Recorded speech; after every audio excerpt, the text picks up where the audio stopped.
सकता है? इसका जवाब बहुत गलत चीज हुआ है। मुझे लग रहा है ये ईवीएम हैक हुआ है। दोस्तों, चुनाव आयोग से जब कहा जाता है कि बैलेट पेपर से चुनाव होना चाहिए, बैलेट पेपर से निष्पक्ष चुनाव होता है, तो इसके बदले में चुनाव आयोग जवाब देता है कि अगर हम बैलेट पेपर से चुनाव कराएंगे तो मतदान लंबा खिंच जाएगा, नतीजे देरी से आएंगे, नतीजे आने में 1 दिन लग जाएगा, 12 घंटे लग जाएगा। दोस्तों, आपको जानकर ताज्जुब होगा कि सुबह 8 बजे काउंटिंग शुरू हुई थी बंगाल के लिए, पुडुचेरी, असम, तमिलनाडु और केरल 5 राज्यों के चुनावी नतीजे शाम तक आ जाने चाहिए थे, लेकिन अभी 8 बज चुके हैं। 8 बज गया फिर भी नतीजे नहीं आए। यहाँ पर जो ईवीएम है वो पूरी तरीके से कहा जा रहा है फेल हो चुकी है। चुनाव आयोग का जो दावा है, वादा है, वो धारा का धारा रह गया है। इसीलिए जनता इलेक्शन कमीशन पर इस समय भड़की हुई है। लोग इलेक्शन कमीशन पर तरह तरह के गंभीर आरोप लगा रहे हैं। लोग इलेक्शन कमीशन को लेकर क्या कह रहे हैं वो तो मैं आपको बताऊंगा, लेकिन दोस्तों सबसे पहले आपको आंकड़े देखना चाहिए। 5 राज्यों के चुनावी नतीजे कैसे हैं, क्या आंकड़ा निकल कर आया है रात 8 बजे तक। और दोस्तों आपको ये भी बता दें कि दोपहर 12 बजे से शाम तक जानते हैं टीवी मीडिया ने क्या किया? आपको रुझान दिखाया और उसे लोग नतीजा मान बैठे। रुझान और नतीजे में ज़मीन आसमान का अंतर होता है। रुझान अलग होता है, नतीजे अलग होते हैं।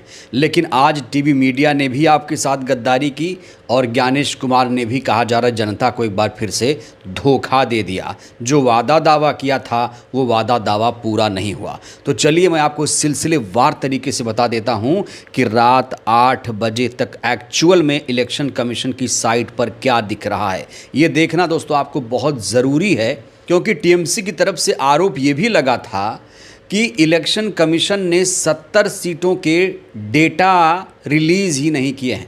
आपको यहाँ बताना बहुत ज़रूरी है कि रात 8 बजे तक अभी भी फाइनल आंकड़े घोषित नहीं हो पाए हैं, सिर्फ रुझान आए हैं। जो लोग जश्न मना रहे हैं वो लोग रुझान देखकर जश्न मना रहे हैं, कंप्लीट नतीजा अभी नहीं आया है। दोस्तों आप सभी से खास अपील है कि आप लोग वीडियो पूरा देखा करिए, बिना स्किप किए वीडियो देखा करिए। वीडियो में बहुत सारी जानकारी छुपी होती है, तो वीडियो को धैर्य के साथ देखा करें। तो सबसे पहले हम पश्चिम बंगाल की बात करते हैं। पश्चिम बंगाल में कुल 294 सीटें हैं और यहाँ 292 सीट पर आंकड़े जारी कर रहा है इलेक्शन कमीशन। यहाँ आप देख सकते हैं। देखिए बीजेपी, मैं पार्टी वाइज आपको बता रहा हूँ, तो धैर्य से देखिएगा, आराम से देखिएगा। रात 8 बजे तक के ये आंकड़े हैं, अभी तक नतीजा नहीं आया है। बीजेपी बंगाल में 173 सीटों पर आगे चल रही है। हो सकता है यहाँ बीजेपी के उम्मीदवार 13,000 वोटों से आगे हों, 300 वोटों से आगे हों, 3 वोट से आगे हों, ये हो सकता है।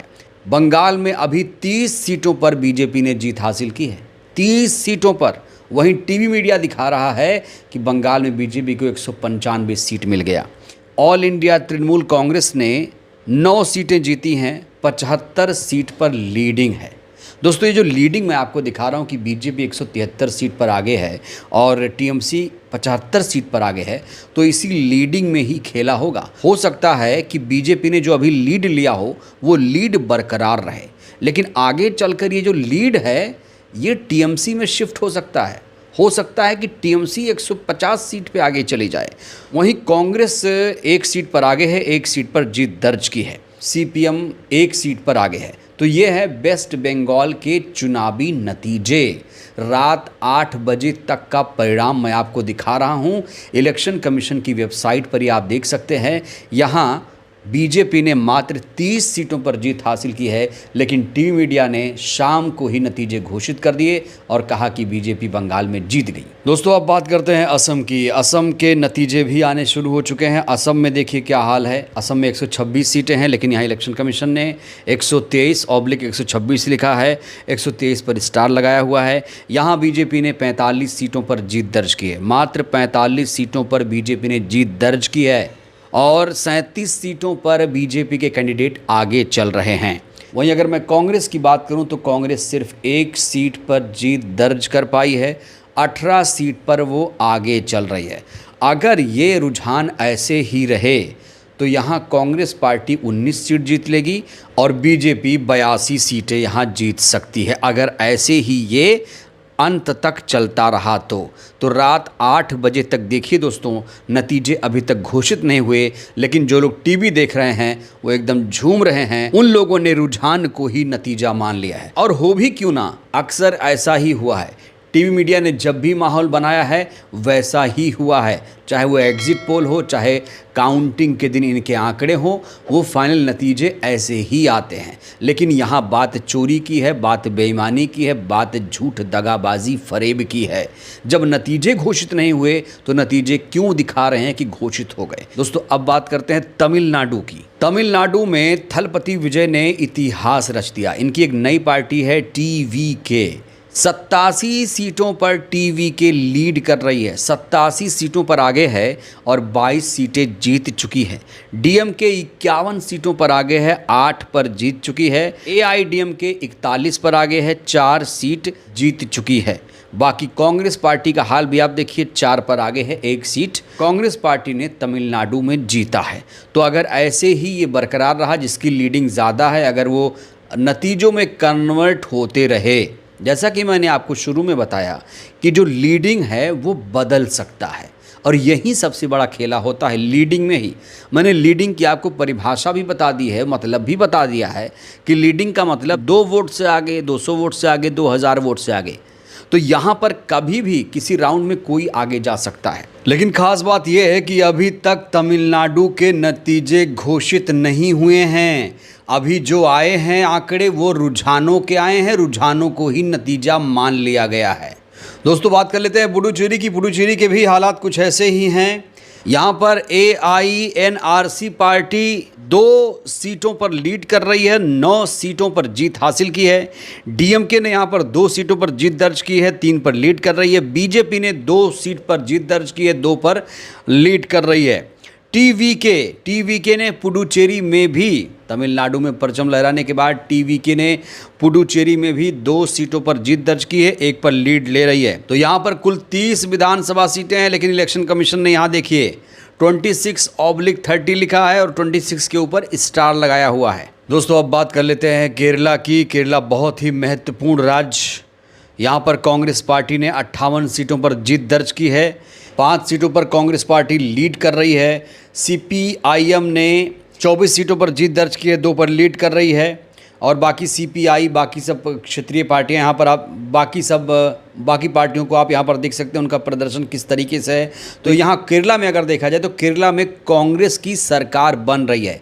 यहाँ पर नतीजे लगभग घोषित कर दिए गए हैं, लेकिन बाकी राज्यों में आपने देखा वहाँ पर नतीजे पूरी तरीके से घोषित नहीं हुए हैं। अब कुछ रिएक्शंस मैं आपको दिखा देना चाहता हूं। इस समय इलेक्शन कमीशन पर लगातार चोरी का, धांधली का आरोप लग रहा है। इलेक्शन कमीशन पर वही आरोप लग रहा है कि इलेक्शन कमीशन ने सत्ताधारी पार्टी के साथ मिलकर चोरी किया है।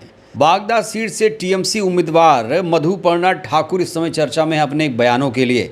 उन्होंने एक बड़ा खुलासा किया। उन्होंने कहा कि जहां मुस्लिम बूथ है वहां TMC को नुकसान हो रहा है, ये कभी संभव ही नहीं है। तो जहां मुस्लिम बूथ था वहां पर TMC को नुकसान कैसे हो सकता है? सुन लीजिए मधुपर्णा ठाकुर ने क्या कुछ। बूथ में लॉस है, ऐसे कैसे हो सकता है? इसका जवाब बहुत गलत चीज़ हुआ है। मुझे लग रहा है ये EVM हैक हुआ है लिटरली। हम ये चीज़ पर रिलाई नहीं करते हैं, तो इसका हम बाद में जाके स्टेप लेने वाले हैं। जिस वे में बीजेपी हर एक पॉइंट पे, मतलब जहाँ पे मुस्लिम वोट बूथ है वहाँ पे हम लॉस जा रहे हैं, TMC लॉस जा रहा है। ये कभी पॉसिबल नहीं होता है। बंगाल नतीजे कोई पचा नहीं पा रहा है। बंगाल में बीजेपी को जिस तरीके से आगे दिखाया जा रहा है, कोई इस नतीजे को, रुझान को पचा नहीं पा रहा है।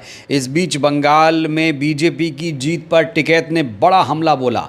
उन्होंने कहा बेईमानी करके इस देश में सब कुछ हो सकता है। बीजेपी पर तीखा प्रहार किया है किसान नेता राकेश टिकैत ने। वहीं राज्यसभा सांसद संजय सिंह ने एक बहुत बड़ा बयान दिया। उन्होंने कहा 27 लाख मतदाताओं को मताधिकार से वंचित रखकर मोदी और गोदी मीडिया जीत का ढोल पीट रहा है। अगर ये लोकशाही है तो फिर तानाशाही क्या है। तो अगर लोकतंत्र में ये सब कुछ हो रहा है, लोकतंत्र को कुचला जा रहा है, लोगों के मताधिकार छीने जा रहे हैं, तो अगर इस देश में तानाशाही आ जाएगी तो फिर तानाशाही क्या है, ये सवाल पूछा है संजय सिंह ने। तो कुल मिलाकर दोस्तों अभी तक नतीजे रात 8 बजे तक घोषित नहीं हो पाए हैं। मैं आपको बता दूं, जो भी नतीजा मैंने आपको दिखाया वो रात 8 बजे तक का है। सवाल ये है कि जब काउंटिंग 8 बजे शुरू हुई तो रात 8 बजे तक नतीजे घोषित क्यों नहीं हुए। मतदान कराने में भी एक एक महीने लग जाता है, काउंटिंग कराने में इनको 12 से 18-20 घंटे लग जाता है नतीजे आने में। तो फिर बैलेट पेपर से चुनाव क्यों ना हो, विपक्ष इसको लेकर भी सवाल पूछ रहा है। बहरहाल दोस्तों इस वीडियो में इतना ही।